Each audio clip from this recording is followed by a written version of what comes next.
하나님의 말씀은 이사야 1장 21절에서 31절입니다.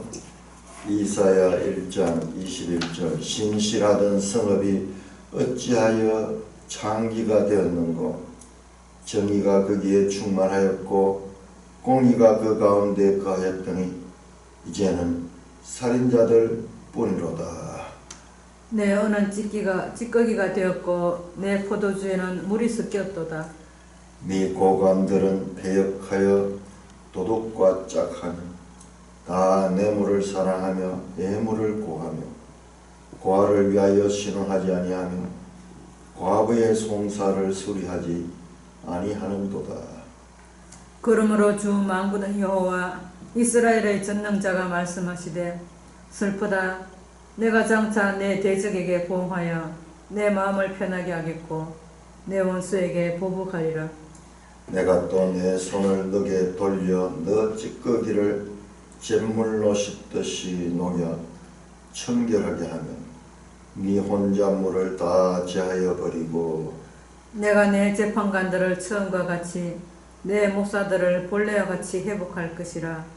그리한 후에야 내가 의의 성읍이라 신실한 고을이라 불리리라 하셨나니 시온은 정의로 구속함을 받고 그 돌아온 자들은 공의로 구속함을 받으리라. 그러나 패역한 자와 죄인은 함께 패망하고 여호와를 버린 자도 멸망할 것이라. 너희가 기뻐하던 상수리 나무로 말미암아 너희가 부끄러움을 당할 것이요 너희가 택한 동산으로 말미암아 수치를 당할 것이며 너희는 잎사귀 마른 상수리 나무 같을 것이요 무릎는 동산 같으리니 강한 자는 사물하기 같고 그의 행위는 불티 같아서 함께 탈 것이나 끌 사람이 없으리라. 오 하나님 아버지 은혜를 감사합니다. 주님 이사야 말씀으로 오늘 이 시대에 우리에게 주시는 말씀을 잘 깨달을 수 있도록 이 아침도 은혜 베풀어 주시옵소서. 예수님 이름으로 감사하며 기도드리옵나이다. 아멘. 1장 이사야서 1장은 1절에서 31절까지는 이사야 전체의 서론이면서 또한 선지서 전체의 서론의 역할을 하는 것입니다. 우리 성경 이사야서가 선지서 순서 가운데 제일 앞에 나와 있죠. 제가 지난번에도 말씀드렸지만은 단순하게 분량이 많아서 이사야서가 앞에 있는 것이 아니에요. 시간적으로는 이사야보다 더 앞서는 선지서들이 있습니다. 호세아라든지 아모스라든지 이런 시간적으로 8세기 그 무렵입니다. 자, 우리가 선지자들의 역사를 알아야 되는데 우리 지도책 한번 볼까요? 205쪽 205쪽 우리 역사상 선지자들에 대한 명단이 쭉 나오는데 제일 위에 엘리야부터 미가야, 엘리사 이렇게 세 사람이 명단이 나왔죠. 이 사람들은 여기 미가야는 미가하고 또 다릅니다. 이분들은 기록이 그들의 이 선지서를 기록하지 않았던 행위 선지자를 합니다. 역사서 속에 등장하죠. 역사서 속에 등장하지만 실제로 그들의 이름으로 하나님의 말씀을 받아서 대언한 기록, 즉 성경을 쓴 것은 없습니다. 자, 이 엘리야가 등장하는 시대가 언제냐 그러면 이때가 BC 800년대 중반, 이때 이스라엘의 아합 왕 시대입니다. 아합 왕 시대.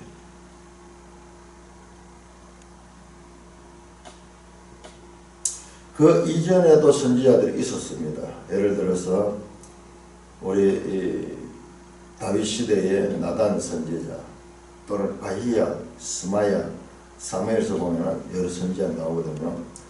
그리고 사무엘이 선지자들의 우두머리로 그렇게 봅니다. 사사시대와 선지자들의 시대. 예, 이 사무엘의 역할이 선지자 역할을 하는 것으로 그렇게 분류를 합니다. 그것을 올라가면 모세 같은 사람도 선지자라고 신명기에 보면 말씀하고 있습니다. 그래서 선지자라는 말은 하나님의 말씀을 받아서 전하는 자들이요. 그래서 이 역사상 뚜렷한 선지자로 등장하는 사람은 엘리야 그리고 엘리사 같은 인물 11개의 자식이 나오죠. 이 전국 아합 시대. 자, 선지자의 등장에 또 중요한 것은 뭐냐 그러면 선지자의 등장은 왕의 등장과 같이 합니다. 왕과 선지자. 사사 시대에는 사사가 왕적인 역할과 그리고 선지자적인 역할을 동시에 했습니다. 그런데 이 왕정 시대 들어오면서 그러니까는 사무엘이 선지자 첫 번째 선지자로 이렇게 꼽을 수 있는 것도 왕정 시대와 괴를 같이 하고 있기 때문에 그런 거예요. 최초의 왕 사울 시대에 선지자의 역할을 했죠. 선지자의 역할이 뭐냐 그러면 왕을 견제하는 역할, 왕을 견제합니다. 왕이 권력을 가지고 자기 마음대로 하는 그것을 하나님의 말씀으로 그것을 통제하고 견제하는 그와 같은 역할로 주어졌습니다. 원래 이스라엘은 왕제도가 아니고 하나님의 왕이시고 그래서 사사들이 다스렸는데 이스라엘 백성들이 자기들도 다른 나라처럼 왕제도를 만들어 두려고 해서 허락해 준 거죠. 그러면서 동시에 선지자들을 세웠습니다. 자, 우리 거기 보면 기록 선지자들 요나가 나오고 호세아, 아모스, 그 다음에 이사야 거의 그런 700년대 해당되는 그런 선지자들입니다. 미가, 오뎃, 나훔, 스바냐 쭉 포로 전의 선지자들 나훔, 스바냐, 에레미야, hul다, 하박국, 에스겔 그 다음에 에스겔부터는 포로기 선지자죠. 오바다, 요엘 뭐 이런 그 다음에 학개, 스가랴, 말라기는 포로 후기. 자, 이렇게 선지자들의 시대가 등장하는데 그 이사야는 우리 책에서 선지서 가운데 제일 먼저 등장하죠. 그래서 이 선지서 17권 소선지서 12권을 자세히 연구해 보면요, 그 12권이 한 권에 채택되어 있어요. 한 권에 채택되어 있어요. 그러니까는 이 책이, 자, 우리 소선지서 한번 볼까요? 소선지서, 호세아가 소선지서 제일 처음 나옵니다.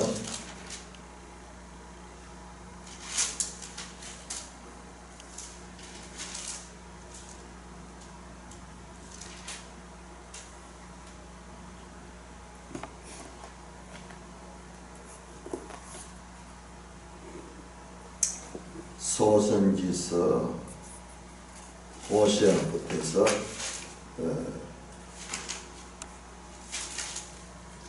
마지막 이 말라기까지예요. 자,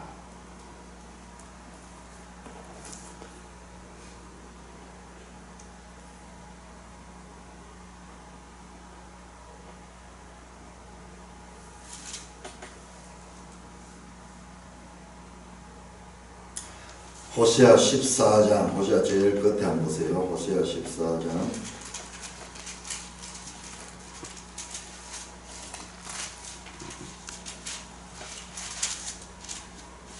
호세아 끝이 뭐냐 그러면 14장 9절이죠. 9절이 질문으로 끝이 납니다. 14장 9절 누가 지혜가 있어 이런 일을 깨달으며 누가 총명이 있어 이런 일을 알겠느냐. 여호와의 도는 정직하니 의인은 그 길로 다니거니와 그러나 죄인은 그 길에 걸려 넘어지리라. 아무도 이런 지혜가 없고 아무도 이런 총명이 없다. 사람으로서는 알 수 없다. 알 수 없다. 그러므로 오직 하나님만 안 된다는 그 말씀이죠. 자, 말라기 3장을 보시면요.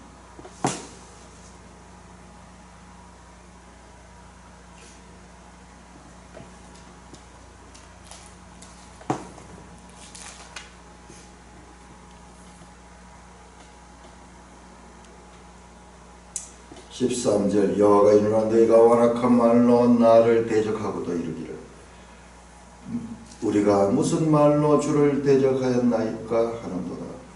이는 너희가 말하기를 하나님이 섬기는 것이 헛되니 만군의 여호와 앞에 그 명령을 지키며 슬프게 하는 것이 무엇이 유익하리요.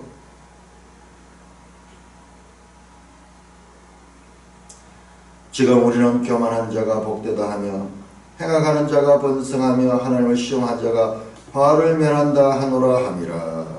이렇게 인간들이 아무것도 모르고 하는 거예요.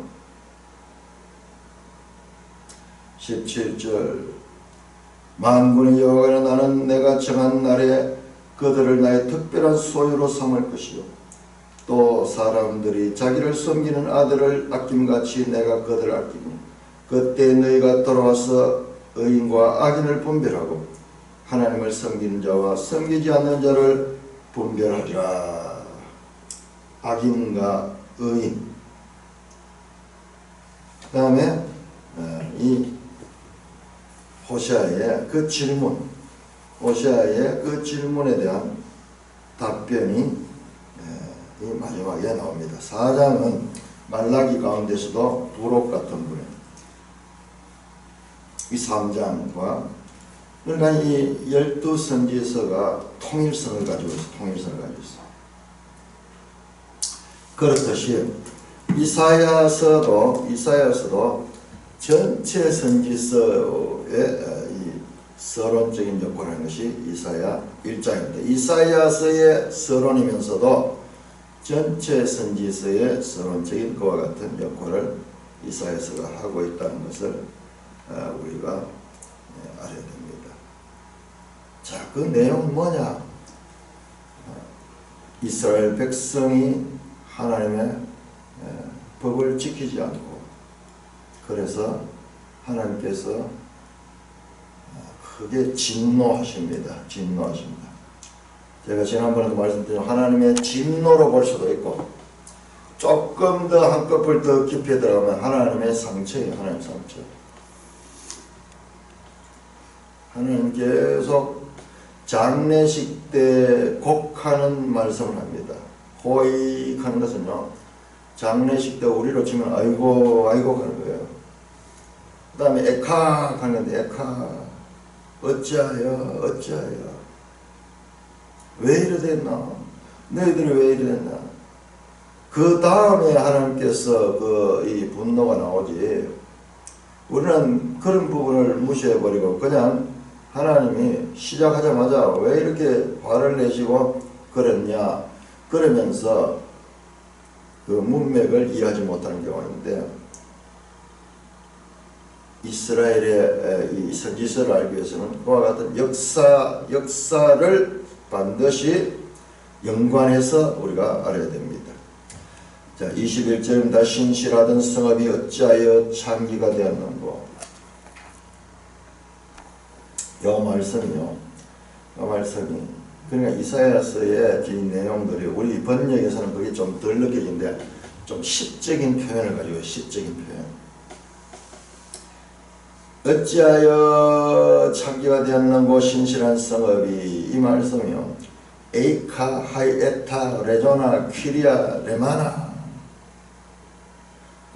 각 음절에요. 액센트가 있는 음절이 모두 이 모음을 가지는 시적인 표현을 가지고 있습니다.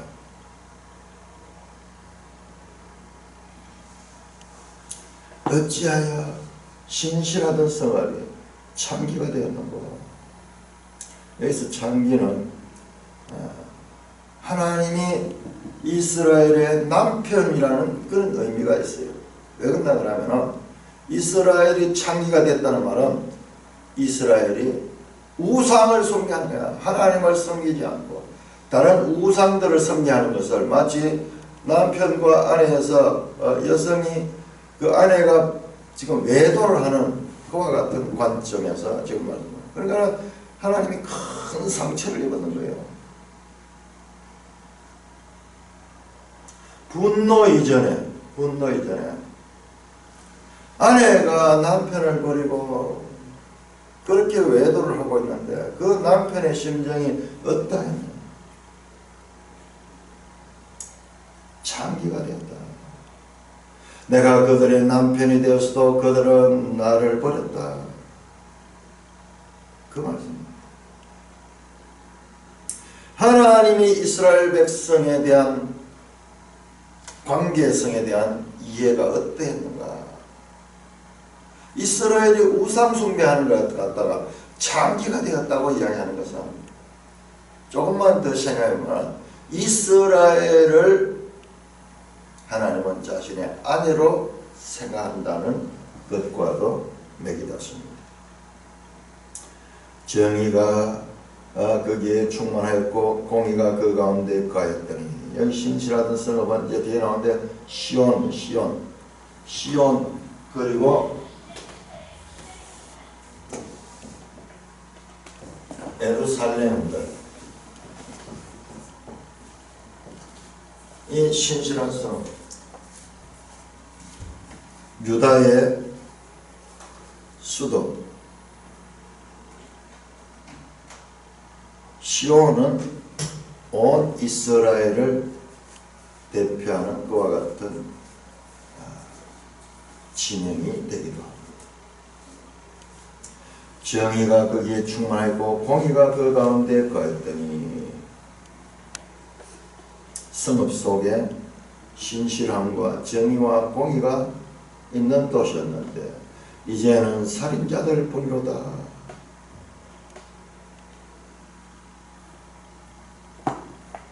정의와 공의가 없고 전부 살인자들만 그 속에 가득하다.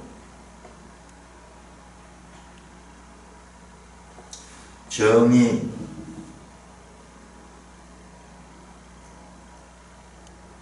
미스파트, 공의, 체데크. 우리말은 정의나 공의나 그것 같지만은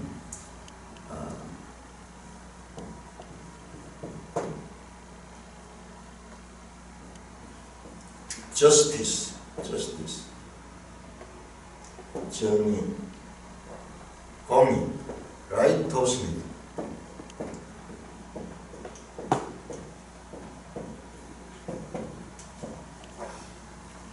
미스파트, 체데크.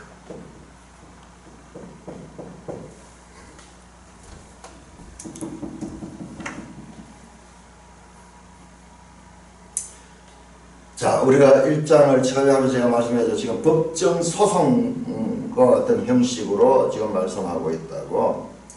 그래서 이스라엘의 죄상들을 지금 고발하는 거예요. 거기에서 정의가 거기에 충만했고 공의가 그 가운데 거하였더니 이제는 살인자들 뿐이라.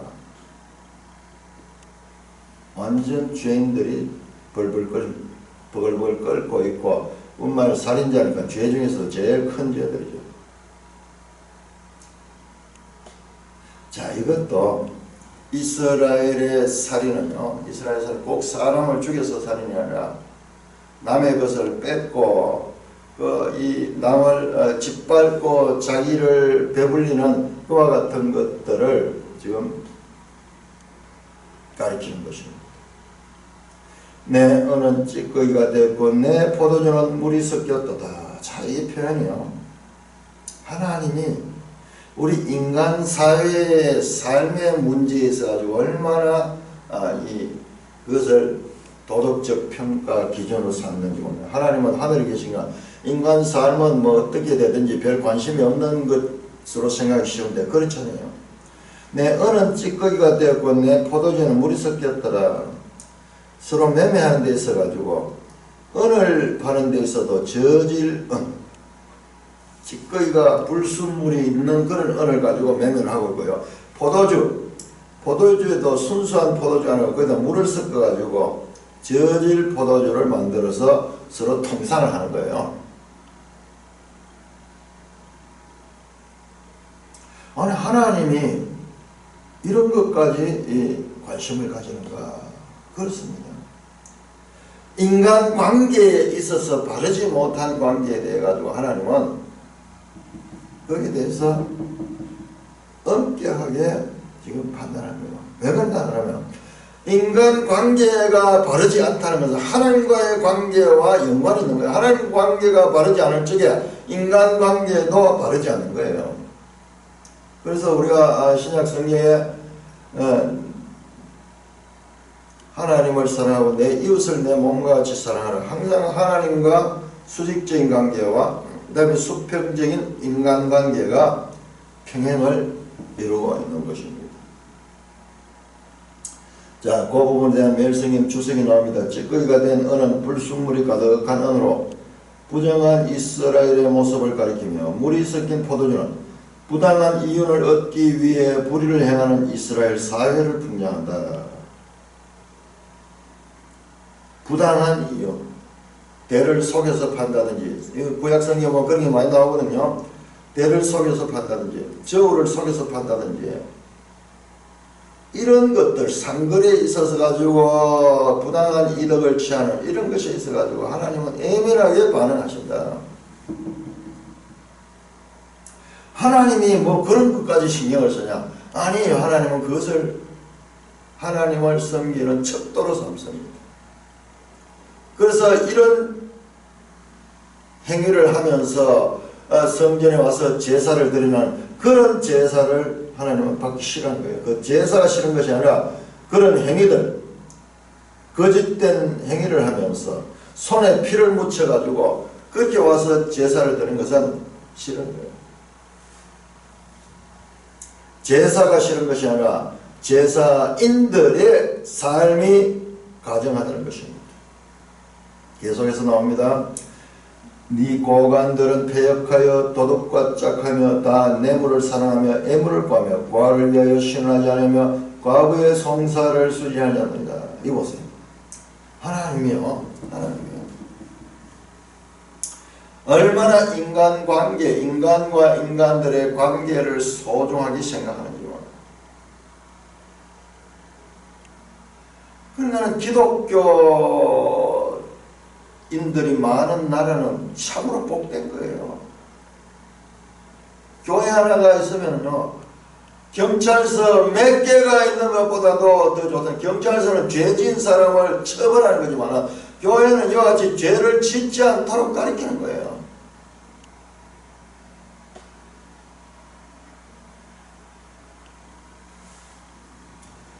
고관들은 패역하여 도둑과 짝한다. 지금 우리나라 지금 현실도 보면은 지금 무슨 사태 뭐 옵티머스 사태 무슨 라임 사태 하면서 일어나는데 전부 이게 고관들과 연관되어 있어요. 대통령과 연관되어 있고 그리고 이 유력 정치인들과 이 사람들이 연합돼 가지고 그래가지고 온 사고를 치고 지금 나를 떠버렸어요.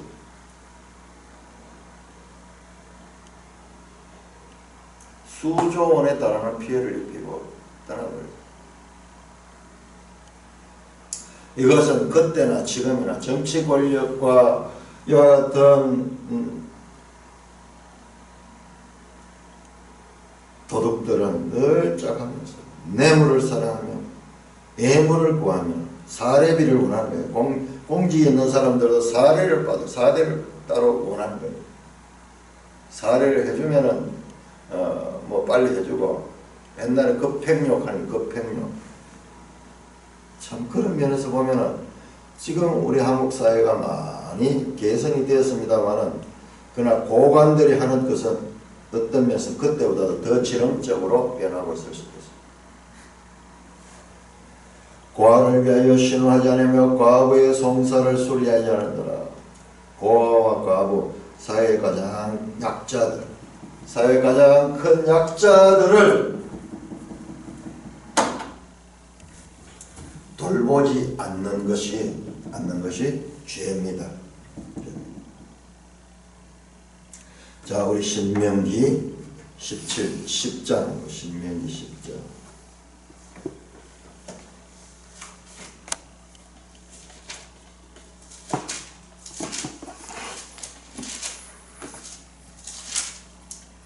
신명기 10장 17절.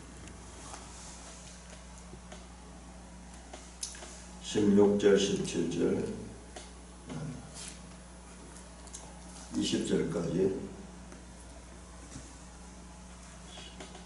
16절부터 그러므로 너희는 마음의 할례를 행하고 다시는 목을 곱게 하지 말라. 너희 하나님 여호와는 신 가운데 신이시며 주 가운데 주시요 크고 능하시며 두려우신 하나님이시라. 사람을 외모로 보지 아니하시고 뇌물을 받지 아니하시고 고와 과부를 위하여 정의를 행하지 아니하며 정의를 행하시며 나그네를 사랑하며 그에게 떡과 옷을 주시나니 너희는 나그네를 사랑하라. 전에 너희도 애굽 땅에서 나그네 되었음이라. 지금 이 말씀과 정반대는 거죠. 정반대.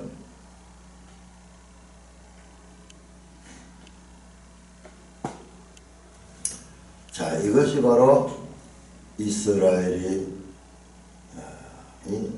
패역하게 된 내용들입니다.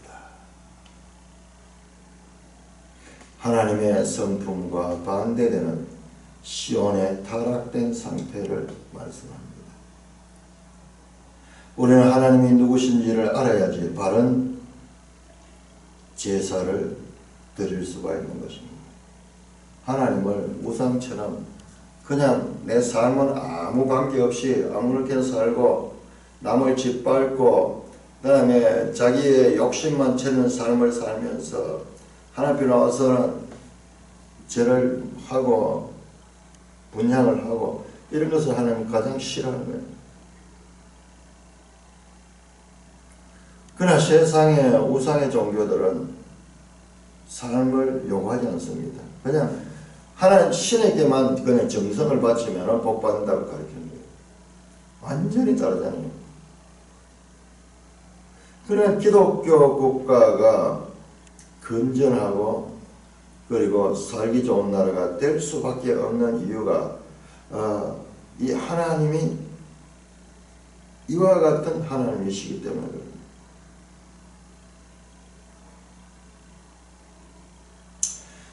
(24절입니다) 그러므로 주 만군의 여호와 이스라엘의 전능자가 말씀하시되 그러므로 그 시온 성읍이 불의가 가득 찼기 때문에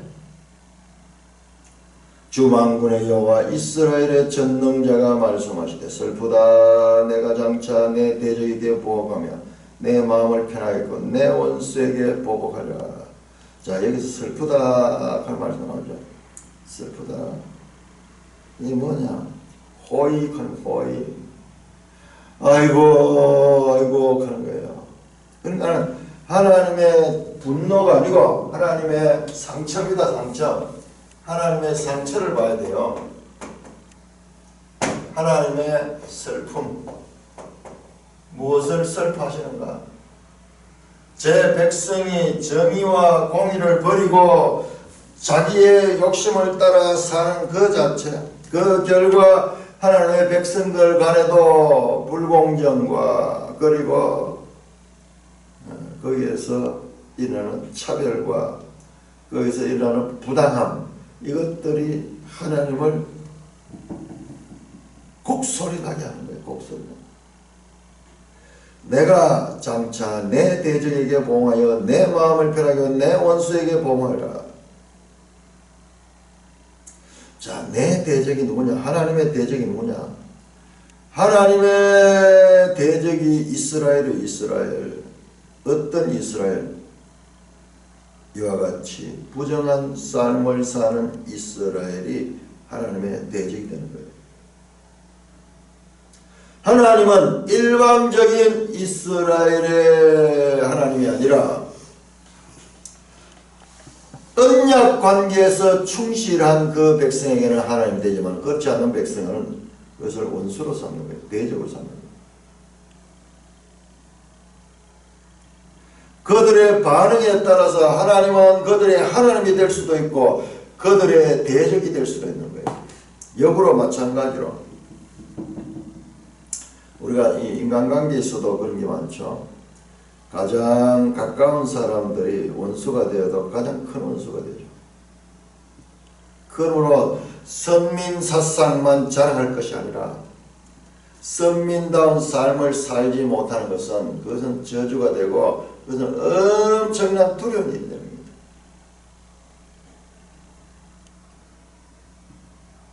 하나님은 이스라엘의 하나님이시고 일방적으로 이스라엘을 보호하시는 분이 아니라 이스라엘의 삶의 순종 여부에 따라서 하나님이 되시기도 하시고 보호자가 되시기도 하시고 또는 대적이 되시기도 한다는 것을 우리가 알아야 합니다. 하나님께 불순종하는 이스라엘은 더 이상 내 백성이 아니라 내 대적, 내 원수로 변하고 있습니다. 그러니까 언약의 하나님을 우리가 알아요. 언약 관계.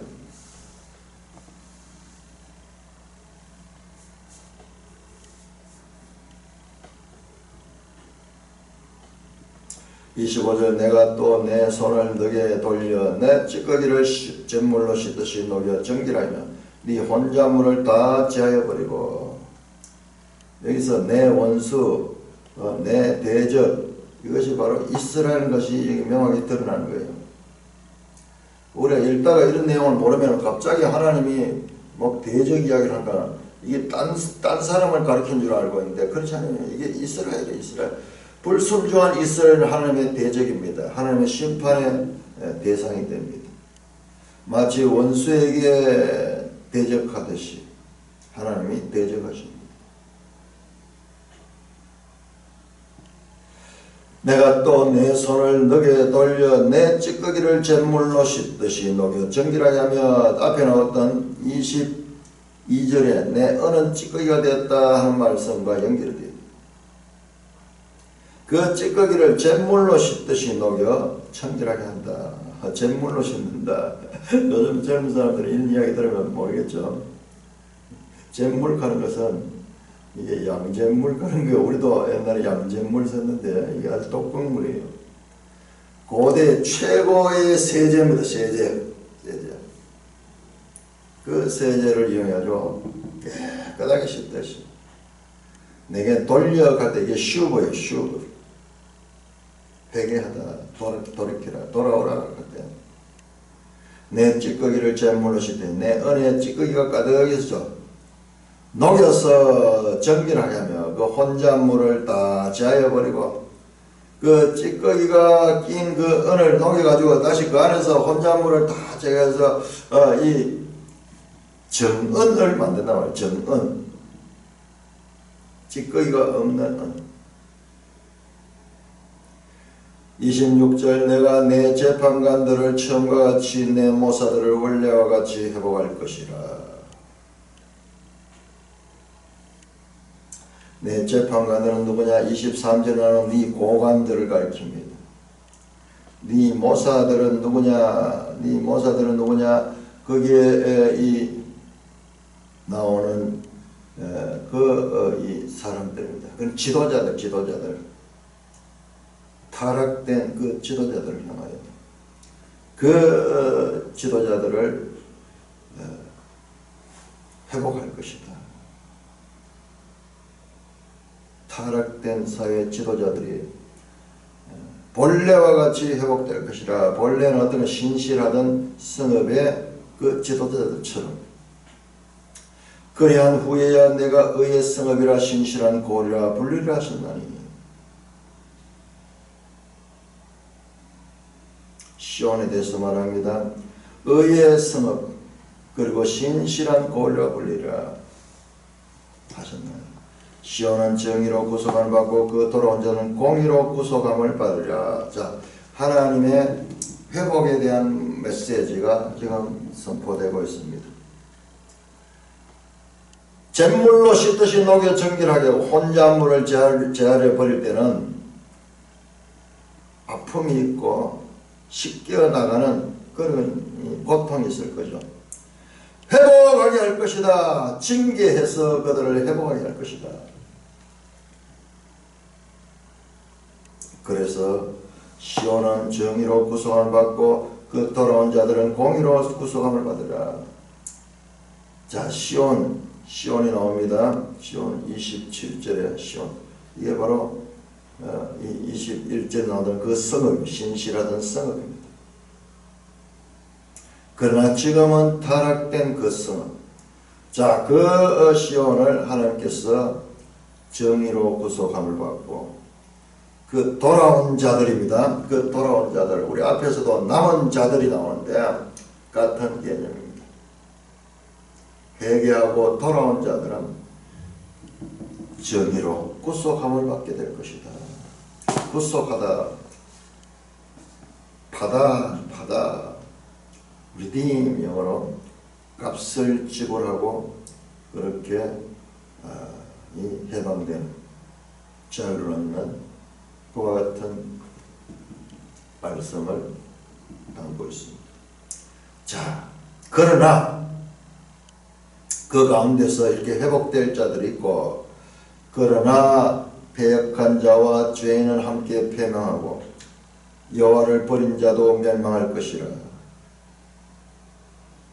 그 가운데서도 하나님의 징계를 통해서 저 잿물로 씻음같이 그들을 회복시키고 그들을 깨끗이 그렇게 할 때 회개하고 돌아온 자들은 구속함을 받을 것이지만, 그리고 그 성도 의의 성읍 신실한 골로 회복될 수 있지만, 그러나 패역한 자와 그 가운데서도 패역한 자와 죄인은 함께 패망하며 여호와를 버린 자도 멸망할 것이라. 그 가운데서도 끝까지 돌아오지 않고 죄에 있던 자들은 망하게 될 것이고, 여호와를 버린 자도 멸망할 것이다. 여호와를 버린 자는 28절에 우상 숭배자, 창기들. 너희가 기뻐하던, 왜냐하면 하는 말이 있어요. 그 앞에 히브리어로 키 가는 것이, 왜냐하면 너희가 기뻐하던 상수리 나무로 말미암아 너희가 부끄러움을 당할 것이요 너희가 택한 동산으로 말미암아 수치를 합니다. 자, 너희가 기뻐하는 상수리 나무가 뭐냐? 자, 이것은 우리 역사서를 봐야 됩니다. 역사서를 봐서 열왕기하 16장.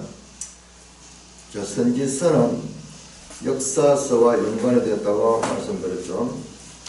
자, 열왕기하 16장 4절입니다. 또 산당들과 작은 산 위와 모든 푸른 나무 아래에서 제사를 드리며 분향하였더라. 산당과 작은 산 위와 모든 푸른 나무 아래에서 제사를 드리며 분향하였다. 자, 이 푸른 나무, 상수리 나무, 여기에서는 뭐 하는 것이냐? 여기에서 우상 숭배하는 거예요. 우상 숭배. 산당을 지어놓고 그 큰 나무 아래에서 그렇게 우상을 숭배합니다. 우리도 보면 옛날에 동네에 큰 고목나무 아래 가면은 거기에는 그 나무가 동시에 이 우상 숭배죠. 그 나무한테 절하고 나무에다 무슨 장식도 하고 그런 거 많이 봤잖아요. 자, 에스겔 6장에도 나옵니다. 에스겔 6장.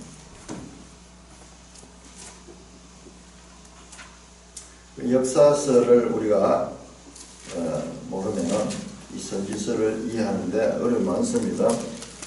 자, 그래서 이것은 푸른 나무, 상수리 나무 아래 또는 푸른 나무 아래에서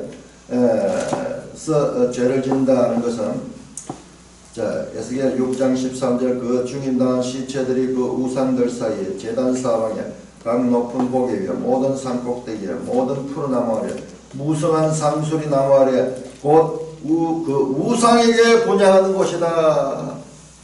자, 상수리 나무는 우상 숭배하던 그 장소입니다. 너희가 기뻐하던 상수리 나무, 그러니까 21절에는 창기가 좋아하던 남편 하나님을 버리고 다른 남자가 누구냐? 이 우상 상수리나무. 너희가 그 기뻐하던 상수리나무로 말미암아 너희가 부끄러워할까? 우상 숭배하면서 그 앞에 빌고 그 절규하던 그것 때문에 너희가 부끄러움을 당할 것이요 너희가 택한 동산으로 말미암아 수치를 당할 것이다.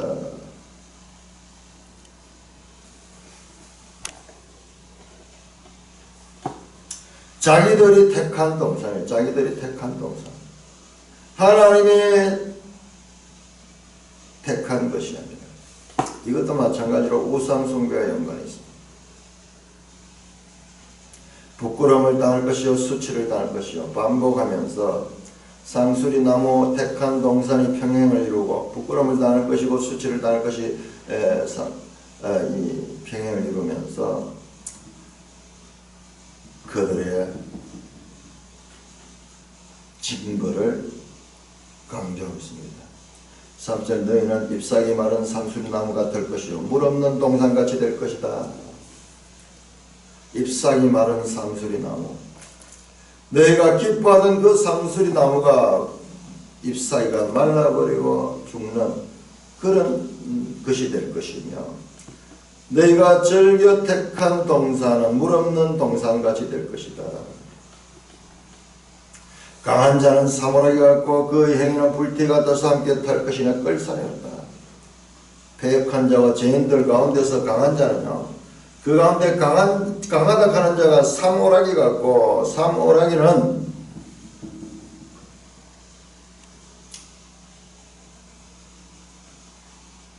옛날에 이 식물을 이용해 가지고 거기에서 이 섬유를 그렇게 만들어낼 적에 그 삼을 갖다가 이렇게 타작해서 거기서 추출해내는 섬유질의 그 가닥이에요.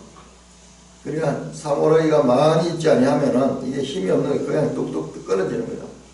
강하다 하는 자도 삼오라기 같이 약하게 될 것이고 그의 행위는 불티 같아서 함께 탈 것이나 끌 사람이 없다. 강한 자가 사모라기 같이 약한 상태고 그의 행위, 그 강한 자가 하는 행위는요 불티 같아가지고 이 사모라기에 불티가 튀면요 금방 다 타가 없어져 버립니다. 강한 자의 행위는 우상 숭배와 자만심에서 흘러나오는 그의 모든 행위입니다. 사물하기에 불티가 튀면 금방 불이 붙어 타들어가듯이 하나님의 심판에 의해서 그와 같이 멸망할 것에 대한 말씀을 합니다. 24절에서 27절까지는 하나님의 심판으로 해서 회복되는 자고 돌아오는 자고 그리고 28절에서 31절까지는 멸망하는 자입니다. 자, 그러므로 1장은 죄로 인한 심판 가운데 두 무리가 나오면 하나는 남은 자, 돌아오는 자, 회복하는 자가 있고 그리고 다른 하나는 영원히 멸망하는 자 두 무리가 있습니다. 그런데 그 남은 자는 전적으로 하나님의 주권적 역사에 의해서 난 소망이 있습니다. 24절, 25절 보십시오. 24절 내가 한다고 내가 25절 내가 또 내 손을 내게 편다. 하나님이 주권적으로 역사할 적에 그들은 남은 자 또는 회복된 자가 될 수 있을 것이고 그렇지 않은 자들은 패역한 자와 죄인이 되어서 멸망하게 될 것을 말씀합니다. 자, 이미 이스라엘은 범죄했습니다. 죄로 말미암아 징계를 받습니다. 그럼에도 불구하고 그 징계 가운데 돌아오는 자가 있고 돌아오지 않는 자가 있어요. 아니 이렇게 징계가 있는데도 돌아오지 않는 자가 있다고? 있습니다. 우리 계시록 16장 보면요, 여러 가지 재앙들을 통해 가지고 하나님의 심판의 징조들을 여러 번 경험했지만요, 끝까지 악인들은 하나님을 향하여 대적합니다. 하나님을 향하여 대적하면서 스스로 죽음을 택합니다. 지금 오늘 우리 시대에도 자살하는 사람들은 그런 사람들이에요. 죽으면서까지도 하나님을 대적하는 거예요. 대적하는 거예요. 자기 목숨을 끊는 한이 있더라도 하나님을 대적하는 그와 같은 굳은 마음, 마귀의 마음이 그를 사로잡고 있는 거예요.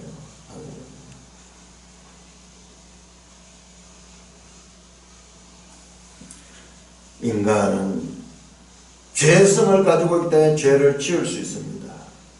그러나 하나님께서는 그 죄인들에게 회개하기를 원합니다. 회개하기를. 그 회개에 이 하나님의 요구를 수용하는 자가 있고 그것을 거부하는 자가 있는 따름이며 모든 사람은 다 죄인입니다. 죄인. 우리는 1장 이사야서 1장을 통하여 하나님의 법정 소송 장면, 하나님의 버림받은 남편이 버림받았잖아요. 아내가 저 외가 남자들에게 바람 피우고 있잖아요. 그 심정이 어떨까? 하나님의 곡소리를 우리는 볼 수 있습니다. 슬프다 호이 어찌하여 에이카, 이게 전부 장례식에 나오는 그와 같은 곡소리입니다. 우리는 이 하나님의 이와 같은 심정을 헤아리지 못하고 시작하자마자 하나님이 지금 분노해서 무슨 그 이스라엘을 징계만 하는 하나님으로 생각하고 있지는 않습니다. 그 하나님의 심정을 헤아리면서 그 가운데서도 그 슬픔 가운데 그 슬픔이라는 진노 가운데서도 남은 자 사상을 통하여서 구원의 길을 제시하고 있는 것을 우리는 1장을 통해서 알 수가 있습니다. 찬송가 500장입니다.